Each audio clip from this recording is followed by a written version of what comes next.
in San Francisco, again, there was supposed to be a gathering. They didn't like that the people were going to gather. So what they did was they shut off cell phone service for several hours.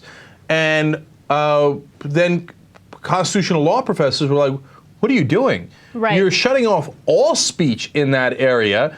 You don't even, first of all, they have not taken any action, let alone any criminal action.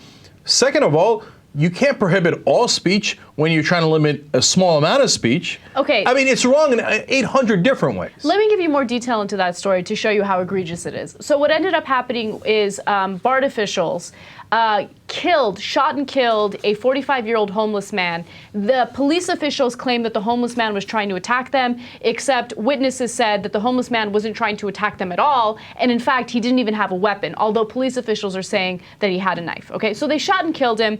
Now, people heard about this case. They wanted to protest this case, so they were planning a protest near a certain area, right? So Bart officials can see that they are upset about what happened. Well, Bart officials didn't like that. So what did they do? They shut down all cell phone access near that transportation line, and people weren't able to use their phone. So as you mentioned, they wanted to completely violate the First Amendment. They wanted to make sure that people didn't have access to their social media, didn't have access to their phones, and they wanted to avoid that protest at all costs. And there's no realistic threat of violence, right? Now, could violence ensue in any crowd? Sure. Are we going to prevent all crowds? Are we going to shut down Manhattan? Right? It's absurd, right?